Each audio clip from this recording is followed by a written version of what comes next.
नमस्कार साथियों, आज के इस लर्निंग वीडियो में आपका स्वागत है। वीडियो को स्किप ना करें, एंड तक देखें। इस वीडियो में हम जो निःशुल्क पाठ्य पुस्तक हैं उनके जो स्टॉक रजिस्टर है, जैसे विद्यालय स्टॉक रजिस्टर, पीओ अधीनस्थ वितरण रजिस्टर, इसके बाद में छात्र वितरण रजिस्टर, ये 3 रजिस्टर हैं जो हम निःशुल्क पाठ्य पुस्तक के लिए संधारित करते हैं हमारे विद्यालय में। इन रजिस्टरों के बारे में हमें बताने वाला हूँ कि इनके जो फॉर्मेट है, किस आधार पे हम कैसे बनाते हैं, हमारे जो रजिस्टर होते हैं किस प्रकार से हम मेंटेन करते हैं। तो पहला जो फॉर्मेट है हमारा वो है पीओ के जितने भी अधीनस्थ विद्यालय हैं हमारे, पीएस, यूपीएस, इन विद्यालयों को हमको ऑफलाइन जो पुस्तकें वितरण करना होता है तो वो हम कैसे करें और इनका इंद्राज हमारे रजिस्टर में हम किस प्रकार से करें वो। तो आप स्क्रीन पे यहाँ मैं बता रहा हूँ आपको कंप्यूटर के जो एक्सेल सॉफ्टवेयर से बता रहा हूँ इसमें। बाकी मेरे जो रजिस्टर है वैसा का वैसा ऐसा ही बना हुआ है, इसमें इस प्रकार से मैं तो करता हूँ इसमें। लेकिन आप भी अपने जो रजिस्टर होता है उसमें इस प्रकार के कॉलम बना के आप इस रिकॉर्ड को आप रख सकते हो। तो इसमें सबसे पहले कार्यालय का नाम, पीओ, राउमावी कुछ भी हो सकता है, ब्लॉक कोई भी हो और जिला कोई भी हो। इसके बाद में नेक्स्ट है निःशुल्क पाठ्य पुस्तक वितरण सत्र 2023-24। इसके बाद में यहाँ क्रम संख्या आ जाएगी, यहाँ कक्षा आ जाएगी, वितरण पुस्तकों का नाम आ जाएगा जो हमको जिला डिपो से हमें प्राप्त हुई इन पुस्तकों का हमको अधीनस्थ विद्यालय को भी वितरण करना होता है, तो इन पुस्तकों का यहाँ पे नाम आ जाएगा। इसके बाद में विद्यालय डिमांड, जो भी संबंधित ऑनलाइन शाला दर्पण पे डिमांड है उसकी यहाँ पे डिमांड आ जाएगी। इस डिमांड के अनुसार हम पुस्तकों का वितरण करेंगे, तो वितरित की गई पुस्तकों की संख्या वो डिमांड के अनुसार हम यहाँ पे लिख देंगे। इसके बाद में प्राप्तकर्ता हस्ताक्षर आ जाएगा, जो संबंधित पीएस या यूपीएस का जो भी प्रभारी है पाठ्य पुस्तक का, उसके हम यहाँ पे सिग्नेचर करवा लेंगे। और विशेष विवरण में अगर पुस्तकों में कोई कमी कम या ज़्यादा कुछ होती है तो हम यहाँ पे, या कोई और रीज़न होता है हम यहाँ पे लिख सकते हैं। तो इस प्रकार से हम स्टॉक रजिस्टर में हम इस प्रकार का फॉर्मेट बना के इनका इंद्राज हम कर सकते हैं इस प्रकार से। इसके बाद में दूसरी तरफ से अगर आप देखने जाओ तो उसको आप एक रिसिप्ट भी दे सकते हो, इसी प्रकार से इसी फॉर्मेट में आप रिसिप्ट दे सकते हैं। तो ये रिसिप्ट जब लेते वक्त आप पूरा ये देखना यहाँ पे, इसमें आप सारे जो सब्जेक्ट, जितने भी सब्जेक्ट हमको जिला डिपो से पुस्तक प्राप्त होती है उनके नाम लिख लीजिए आप, और ये जो डिमांड और वितरित संख्या का फॉर्मेट भर लीजिए। इसके बाद में इस फॉर्मेट को आप बिल्कुल प्रिंट देके आप इनको रिसिप्ट दे सकते हो। इसके बाद में यहाँ एक नोट डाल सकते हो, अगर आपके अकॉर्डिंग जो आपको जैसा उचित लगे वैसा आप कर सकते हो। उसमें आप प्रभारी निःशुल्क पाठ्य पुस्तक प्राप्ति के समय पुस्तकों को गिन कर लेवे, अन्यथा पुस्तकों की कमी की जिम्मेदारी स्वयं प्राप्त संबंधित प्रभारी की रहेगी। ये नोट आप मार के, या दिनांक आ जाएगी यहाँ पे, यहाँ दिनांक आ जाएगी। इसके बाद में प्राप्त हस्ताक्षर और नाम और मोबाइल नंबर आ जाएंगे, और नोडल प्रभारी के यहाँ पे हस्ताक्षर हो जाएंगे। तो ये पूरा प्रोसेस है 2 प्रकार से। इसी फॉर्मेट को हम हमारे रजिस्टर में भी मेंशन कर सकते हैं, और उनको कुछ अगर आपके पास में वहाँ विद्यालय में अगर सुविधा है, मैं तो वैसा ही करता हूँ, जो रिसिप्ट भी देता हूँ और जो रिकॉर्ड को संधारित भी करता हूँ उसमें। तो इस प्रकार से आप कर सकते हो। तो यहाँ पे इस प्रकार से इंद्राज करके उनको पुस्तकें इशू करवा सकते हो ऑफलाइन। दूसरा जो फॉर्मेट है वो है विद्यार्थी निःशुल्क पाठ्य पुस्तक वितरण रजिस्टर, जो हमारा स्कूल का होता है।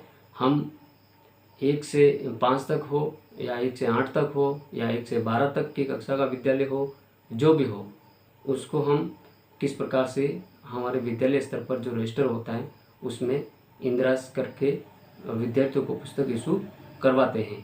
तो वो मैंने भी यहाँ पे ये जो एक्सेल में फॉर्मेट बनाया है, उसी प्रकार का जो फॉर्मेट है वो मेरे पास में रजिस्टर में ऑलरेडी जो प्रिंटेड रजिस्टर्ड है मेरे पास में, मैं उसी में इंद्राज का कार्य करता हूँ, जो विद्यार्थियों का इशू का रजिस्टर है, जो निःशुल्क पाठ्य पुस्तक वितरण का। तो आप देख लीजिए, अगर वो भले प्रिंटेड नहीं हो तो कोई दिक्कत नहीं, हम किसी भी रजिस्टर में हम इसको कॉलम बना के जो रो खींच के हम बच्चों को जो पुस्तकें हैं वो इशू करवा सकते हैं। वो रजिस्टर, वो कैसा कॉलम होना है, वो फॉर्मेट कैसा है वो देख लीजिए आप। वो है जैसे कि ये आपको दिख रहा होगा यहाँ पे स्क्रीन पे, इसमें जो पहली कक्षा है मैंने दर्शाया है, इसमें पहली कक्षा है, इसमें ऊपर राजकीय उच्च माध्यमिक विद्यालय चुंडावाड़ा लिखा हुआ, मेरे विद्यालय का नाम लिखा हुआ है। इसके बाद विद्यार्थी निःशुल्क पाठ्य पुस्तक वितरण रजिस्टर सत्र। अब यहाँ पे सत्र ये 21-23 का मेरा जो रिकॉर्ड था उसके अनुसार है, लेकिन मैं यहाँ पे 23 और अभी वर्तमान में जो 24 सत्र जो चल रहा है वो कर देता हूँ। तो ये सत्र 23-24 हो गया। इसके बाद में कक्षा फर्स्ट हो गई, फिर क्रम संख्या हो गई, इसके बाद में नाम विद्यार्थी का हो गया। तो यहाँ मेरे जितने भी विद्यार्थी है वो मैंने यहाँ नाम को दर्शा रखा है। इसके बाद में विद्यार्थी का जो जेंडर है, मेल फीमेल जो भी है। इसके बाद में विद्यार्थी की जो कैटेगरी है वो यहाँ पे आ जाएगी। इसके बाद में एक कॉलम यहाँ पे है निःशुल्क पाठ्य पुस्तक के नाम। इसमें आओ सीखे भाग फर्स्ट, आओ सीखे भाग सेकंड, आओ सीखे भाग थर्ड। इसके बाद में कक्षा 1 से लगा के कक्षा 8 तक की कार्य पुस्तिका प्राप्त होती है हमें, तो उनको भी हमें इशू करवानी होती है। तो उनका इंदराज हम यहाँ पे भी कर सकते हैं कॉलम बना के उसी रजिस्टर में। तो इसमें भी हिंदी, अंग्रेजी और गणित की जो कार्य पुस्तिका आती है उनका इंदराज करके हम टिक मार करके अपने बच्चों के हस्ताक्षर करवा के हम इनको पुस्तकें इशू करवा सकते हैं। इसके बाद में जब वापसी के समय हम यहाँ पे साइन कर सकते हैं। तो इसी प्रकार से मेरे ये पहली का जो फॉर्मेट इसी प्रकार से मैंने जो वो रजिस्टर है इंदिराज का, तो आप भी अपने रजिस्टर में इस प्रकार का फॉर्मेट बना के बच्चों को निःशुल्क पाठ्य पुस्तक वितरण कर सकते हो। तो इसमें ये दूसरी का हो गया, ये तीसरी का हो गया, ये चौथी का हो गया, ये पाँचवीं का हो गया, ये छठी का हो गया, ये सातवीं का, ये आठवीं का, ये 9वीं का, 10वीं का, 11वीं का, ये 12वीं का। 12वीं का मैंने यहाँ पुस्तकों के नाम नहीं लिखे हैं, लेकिन आप आपके अकॉर्डिंग जितने भी कॉलम हैं वो खींच के बना के पुस्तकों के नाम लिख सकते हो आराम से। इसमें चाहे जितनी भी पुस्तकें हों इतने कॉलम बना के फैकल्टी जो ऐच्छिक विषय हैं उनको भी यहाँ पे इंदराज कर सकते हो और विद्यार्थी का नाम, क्रम संख्या ये आ जाएगी। और आप इस प्रकार से विद्यालय को जो विद्यार्थी हैं उनको पुस्तकें टिक मार करके फिर उनके साइन लेके उनको पुस्तकें इशू करवा सकते हो। तो ये इस प्रकार का जो फॉर्मेट है वो है जो विद्यार्थी निःशुल्क पाठ्य पुस्तक वितरण रजिस्टर इसको कहते हैं। तो ये रजिस्टर हम हमारे सामान्य जो रजिस्टर होता है उसमें हम फॉर्मेट बना के बच्चों को पुस्तकें इशू। अब जो नेक्स्ट रजिस्टर है हमारे पास में वो मेन रजिस्टर है, जिसे हम पूरे साल का लास्ट में गोशवारा निकालते हैं। तो वो रजिस्टर है हमारे पास में जो विद्यालय का निःशुल्क पाठ्य पुस्तक स्टॉक रजिस्टर, इसको स्टॉक रजिस्टर कहते हैं। इसके बाद में इसमें इस जो फॉर्मेट आपको दिख रहा होगा एक्सेल में मैंने बना रखा है, यहाँ पे समझाने के लिए बनाया है मैंने।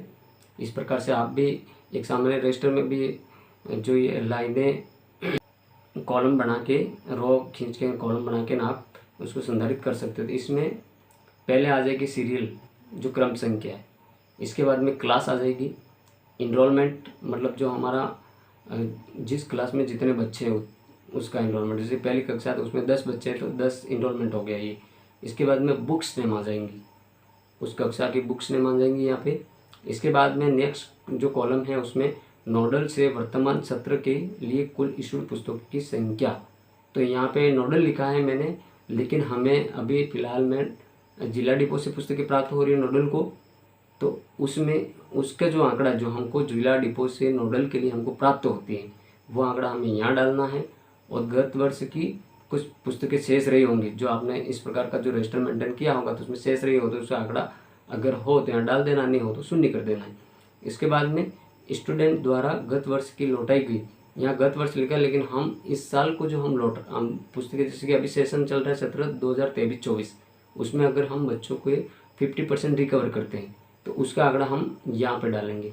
इसके बाद में इन तीनों का मिला के एक एक्साइट डाटा हो जाएगा कुल, तो वो हो जाएगा हमारे लिए वितरित योग्य पुस्तकें जो विद्यार्थी के लिए। तो ये संबंधित पुस्तक के नाम के आगे ये इंदराज करते रहना है। तो ये टोटल आ जाएगी। और टोटल आने के बाद में इसमें 2 कॉलम और मैंने बनाए हैं, उसमें है वर्तमान सत्र में वितरित कुल पुस्तकों की संख्यात्मक प्रविष्टि स्कूल स्टॉक रजिस्टर के अनुसार। तो उसमें से हमें नई और पुरानी 2 प्रकार की जो पुस्तकें हैं, एक तो 50% रिकवर करनी है हमें, और एक जो नई वाली होती है जो जिला डिपो से हमें प्राप्त होती हैं, और हमारे कुछ गए साल की अगर गत वर्ष की जो अब नई अवतरित रहती हैं तो वो संख्या की कुल आ जाएंगे यहाँ पे। अब बच्चों को हमको नई प्लस पुरानी दोनों मिक्स करके वितरित करना होता है। तो वो आंकड़ा यहाँ पे आ जाएगा, दोनों में से कितने वितरण किए तो वो कुल डाटा में यहाँ पे आ जाएगा। यहाँ पे आपको इंद्राज कर लेना है। इसके बाद में वितरण के पश्चात विद्यालय में इस सत्र में शेष पुस्तकों की संख्या स्कूल स्टॉक रजिस्टर के अनुसार, मतलब जो शेष जब वितरण करने के पश्चात कितनी क्या रहती है। अब यहाँ पे 2 कॉलम हैं, एक तो नई पुस्तकों में से कितनी रहती हैं और पुरानी में से कितनी रहती हैं। तो ये आंकड़ा यहाँ पे निकल आ जाएगा। तो अधिकतर हम क्या करते हैं, पुरानी वितरण कर देते हैं और नई स्टॉक में अगर कुछ बचते हैं तो शेष या तो नई रह सकती है या पुरानी भी रह सकती हैं, और उसका कुल जो शेष का आंकड़ा वो कुल E1 प्लस E2 में आ जाए, रिकॉर्ड मेंटेन हो जाएगा। तो इस प्रकार से ये तीनों रजिस्टर जो हैं हमारे पास, उसको इस प्रकार से हम विद्यालय के रजिस्टर में इंद्राज कर हमारा रिकॉर्ड को हम संधारित कर हमारे पास में रख सकते हैं। आशा करता हूँ साथियों ये वीडियो आपको समझ में आया होगा, और आप हो सकता है इस फॉर्मेट की मदद से, या आपके पास में पहले से भी हो सकता है, तो इसके हिसाब से आप अपना रिकॉर्ड को जो इंद्राज कर आपके पास में रख सकते हो। अगर वीडियो पसंद आई हो तो लाइक, कमेंट और सब्सक्राइब ज़रूर करें, ताकि अगली वीडियो आने वाली आपके पास में जल्दी आ जाएगी। और नेक्स्ट मिलते हैं नेक्स्ट वीडियो में। धन्यवाद।